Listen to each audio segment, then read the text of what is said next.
जो ब्राह्मणों के लाडले, ब्राह्मणों के लिए सदैव लड़ने के लिए तत्पर। देखिए, अगर किसी ने ब्राह्मण पे आग उठा ली तो कुछ ही मिनटों के अंदर वैसा का वीडियो आ जाता है। औकात रखता है तो वही खड़ा रहना, मैं आऊंगा तब तक हिलना मत। ऐसे कहते हैं कि वागड़ तीर्थों की भी एक नगरी है और ऐसी तीर्थ पे ब्राह्मणों का एक बहुत बड़ा गौरव और अपने लिए ये कह सकते हैं कि गौरव का विषय है कि ब्राह्मण की इस पूरी पावन धरा पे ब्राह्मण के रूप में जो संत बैठे हुए हैं, काग ऋषि, कथा सुनाते काग ऋषि बन गए। और कमलेश भाई शास्त्री सदैव अपने आप को कथा वाचक कहते हैं, पर आज मैं उनके बारे में भी कहूंगा कि आप कथा सुनाते सुनाते इस वागड़ के संत बन गए। तो आज मैं इनको संत कहूंगा तो भी कोई अतिशोक्ति नहीं होगी। समय कार्यक्रम के चालू होने से पहले जो हमारे पास में था, तो इसे करने वालों को राजनीतिक संरक्षण मिलता है।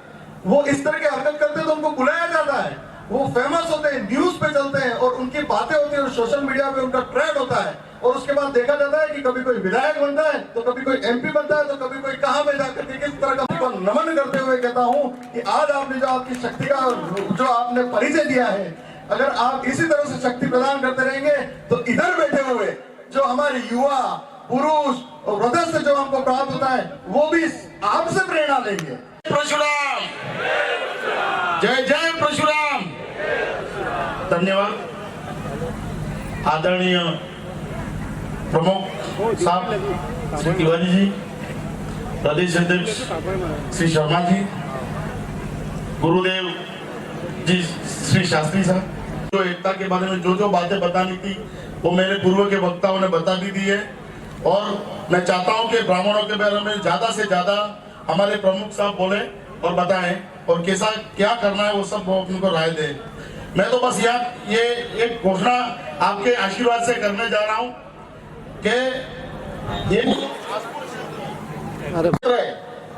वो विगत कई समय से परशुराम जन्मोत्सव मना रहे हैं और ये क्षेत्र पूरी तरह से जाग चुका है ब्राह्मणवाद से।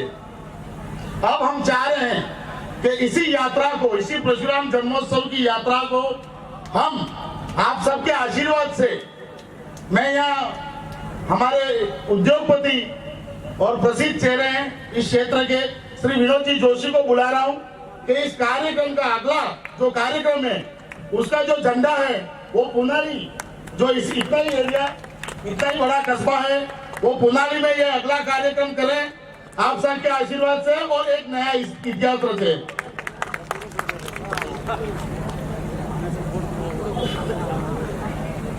बोलो परशुराम भगवान की।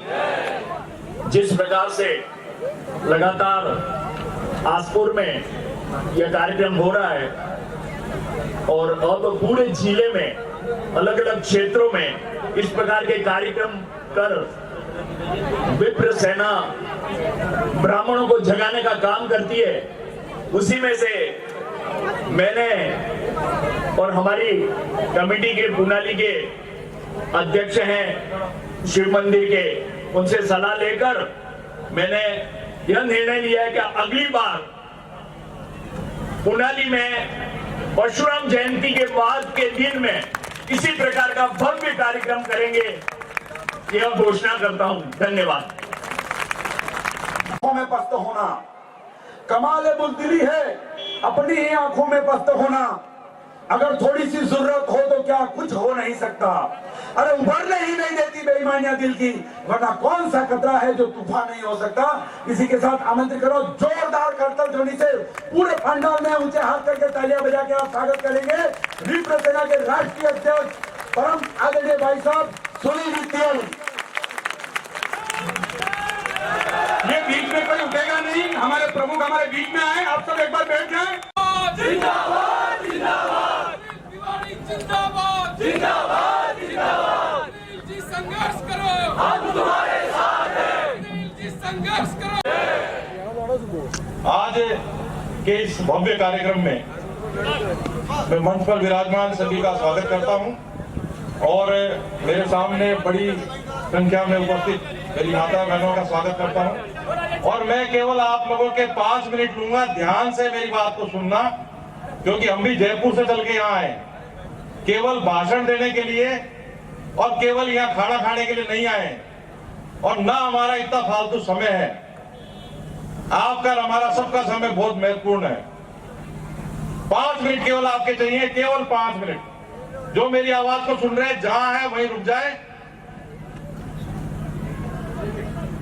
सबसे पहली बात कि हमारे संत यहां बैठे हैं, मुझे नहीं पता शास्त्रों में क्या लिखा हुआ है, पर एक बात मुझे आज इस चिलचिलाती धूप में और कल जो परशुराम जन्मोत्सव बना 10-20 प्रोग्राम में मैं भी गया, इस धूप में एक बात तो साबित हो गई कि जब विष्णु जी ने पूछा होगा कि इस धूप में कौन आना चाहता है, कौन जन्म लेना चाहता है, तो वो केवल और केवल मेरे भगवान परशुराम थे जिन्होंने हाथ खड़ा किया होगा।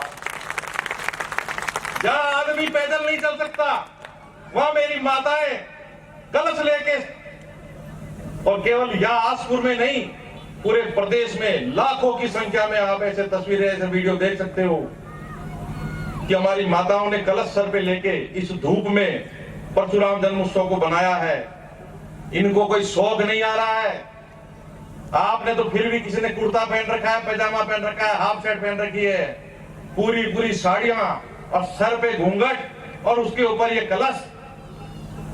मेरा दावा है एक भी पुरुष अगर 4 कदम चल के दिखा दे मैं टांगों के नीचे से निकल जाऊंगा। नहीं चल सकता। ऐसी क्या जरूरत आ रही है कि इनको सड़कों पे आना पड़ा? क्योंकि जब हमने चूड़ियां पहन ली तो इनको सड़कों पे आना पड़ा। एक कार्यक्रम में मैं गया था तो वहां एक वक्ता है, क्योंकि वक्ता एक से एक है हमारे पास, करता नहीं है। वो वक्ता बोला कि मैं माताओं से विनती करूंगा अपनी बच्चियों को मोबाइल देना बंद कर दे, क्योंकि जो कले की जड़ है वो मोबाइल ही है। ताली मत बजाओ। मैंने उस वक्ता का विरोध किया। क्यों नहीं देंगे हमारी बच्चियों को मोबाइल? क्यों नहीं देंगे लैपटॉप? क्यों नहीं बाहर की संस्कृति से जोड़ेंगे? अगर हमने चूड़ियां पहन ली है तो हमारी बच्चियों को मोबाइल से दूर करेंगे। आंख तो उठा के देखे कोई हमारी बच्चियों की तरफ। अरे आंख तो उठा के देखे हमारी बच्चियों की तरफ। और केवल बोलते नहीं है, करके दिखाते हैं। हुआ था, यहीं से हुआ था। और देखो मेरा सौभाग्य, 7 से ज्यादा मुकदमे हो चुके और ऐसा आनंद आ रहा है मैं आपको बता नहीं सकता। अरे तुम्हारे पास कागज खत्म हो जाएंगे, कलमें खत्म हो जाएगी। राजस्थान में 90 लाख है हम, 42 लाख वोट है हमारे। विश्व की सबसे बड़ी पार्टी को घुटनों पे लाके मुख्यमंत्री बदलवाने की क्षमता हमारे में है। अरे हम कोई चलते फिरते पुरजे नहीं है, हमारा इतिहास है, आदिकाल से इतिहास लिखा हुआ है। यूं नहीं कि कल खड़े हुए और बातें बनाने लग गए, ना खुद का पता ना जिसको मानते उसका पता। हमारे वाले का पता कर लेना। उस जमाने में जब मिसाइलें नहीं थी, जब भी आतंकवाद को 7 बार धरती पे से नष्ट किया और अकेले ने कर दिया। हम तो उसके वंशज हैं। और रही बात कि वो क्या कर लेगा, ये क्या कर लेगा, ये तो बच्चों वाली बातें हैं। करने वाला हो। साहब के भाई ने 50 से 60 धरने प्रदर्शन ऐसे किए जिसमें सामने 5-5 हजार 7-7 हजार पुलिस वाले थे। कोई किसी का कुछ नहीं करता है। आप में क्षमता होनी चाहिए, ताकत होनी चाहिए। आपकी ताकत थी 19 मार्च को कि आपने प्रदेश अध्यक्ष 3 दिन में बदलवा दिया। 7 महीने में 33 साल बाद वाला काम करवा दिया। और तो और सब मुंह ताकते रह गए। हमने उनके अंदर भी प्राण प्रतिष्ठा करवा दी। जो कहते थे कि ये अगर ब्राह्मणों में इतना दम है साहब, ये तो मूर्तियों में प्राण प्रतिष्ठा कर देते हैं। तो एक ने कहा कि मरे हुए में जान डाल के दिखाओ। तो मैंने कहा तू पहले मर के दिखा फिर जान डालेंगे। तू अगर मरेगा तो जान डालेंगे, तो कहां से डालेंगे? और गलती से नहीं डाले तो मुकदमा दर्ज करा देना। क्योंकि मुकदमे से हम डरते नहीं है। तो भाइयों मैं एक चीज कहना चाहता हूं, हम एक हो चुके, एक साथ हैं। किसी से कोई चकराने की जरूरत नहीं है, न डरने की जरूरत है, न घबराने की जरूरत है। कि पहली बात तो हमारे शास्त्रों में, हमारे मंत्रों में ऐसा दम है कि खड़े खड़े भस्म कर दे आदमी को। अब तो खुद हम साथ मैदान में हैं। और ये जो चुनावी माहौल जो विधानसभा से लेकर लोकसभा तक का आया, मेरे 42 लाख वोट राजस्थान के, और विप्र सेना 7-8 राज्यों में पिछले 4 साल में फैल चुकी। लगभग 15 करोड़ के आसपास हमारी जनसंख्या है इसे 140 करोड़ में। मैं आज इस मंच से खुले दिल से, क्योंकि मैं बीजेपी कांग्रेस किसी के साथ नहीं हूं, मैं तो मेरी जाति के साथ हूं, मैं उन नेताओं को चेताना चाहता हूं जो छाती पीट पीट के कह रहे हैं अरे हमने तो नहीं कहा आरक्षण खत्म कर दो, नहीं कर दो, हमने तो कुछ नहीं कहा। और जो छाती पीट रहे हैं नहीं नहीं आरक्षण खत्म नहीं होगा, नहीं तो करके दिखा। अरे ये क्या लगा रखा है? वोट लेने से पहले बताते हमारे को, पहले तो हमारे वोट ले लिए, और अब कहते हो खत्म होगा, नहीं होगा। तो ये क्या हमारे जो युवा है जिनको एयरटेल, पेटीएम, एटीएम में 5-5 रुपए की 5-5 रुपए की नौकरियां मिल रही, क्या इसको भी छीनना चाहते हो? अरे बेशर्मो, सुधर जाओ, चाहे कोई भी हो। आज ये समाज को जहां ये नेता ला चुके, ये क्या कम है? मेरे पास दूर ग्रामीण से फोन आते हैं कि यार बैठा भी बड़ी बड़ी बातें बंद करो, 500 रुपए का पेटीएम करो जो मैं परीक्षा देने जयपुर आ सकूं। तो हमें समझने की जरूरत है। अच्छा, मैं बार बार एक ही बात कहता हूं कि कोई हमारा कुछ नहीं कर सकता। अगर हम एक हैं, हम यूनाइट हैं, तो हमारा कोई कुछ नहीं बिगाड़ सकता। अभी एक मुझे किसी ने बताया, यहाँ एक तहसीलदार साहब है, उनको कोई निमंत्रण देने अपने समाज के लोग गए और गलती से वो भी हमारे समाज के ही हैं। और सुन रहे हो तो सुन ले, क्योंकि मेरी आदत है खाए बिना रह जाऊं, बोले बिना नहीं रहता।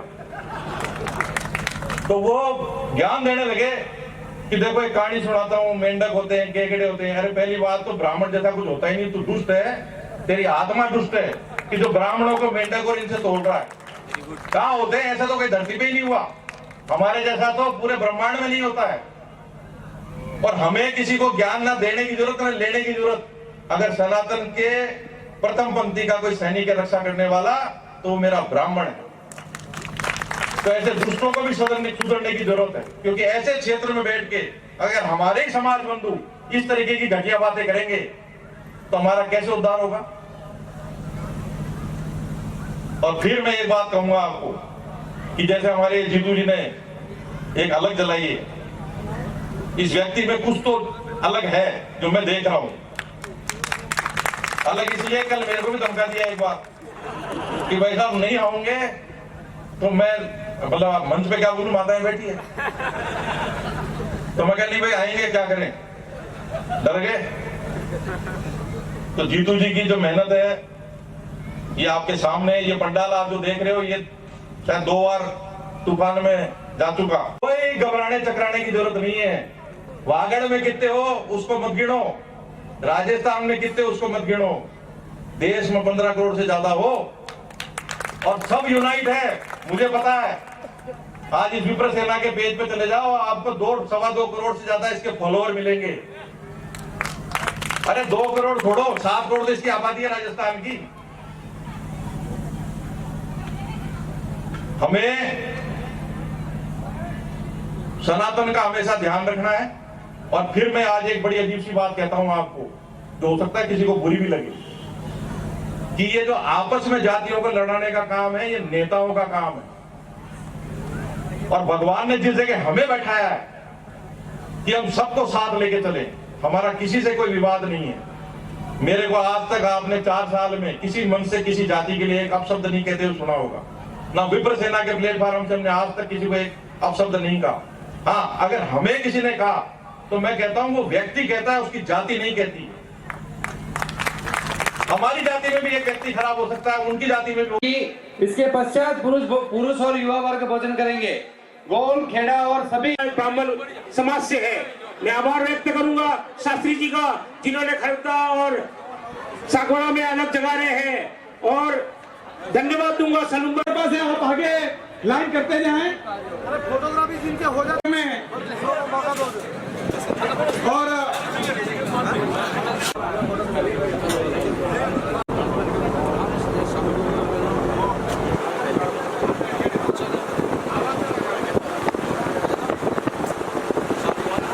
के लिए हमारे विप्र बंधु बैठे हुए हैं, मातृशक्ति बैठी हुई है, उनको सुव्यवस्थित अपन भोजन करा सकें।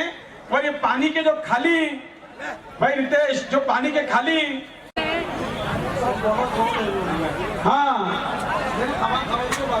हाँ ये जो बाज हैं वो आप खाना खाने के बाद वहीं स्थान पे रखें। इसके बाद कोई किसी से खाना खाने के लिए नहीं बैठेगा, एक साथ सभी को बिठाया जाएगा।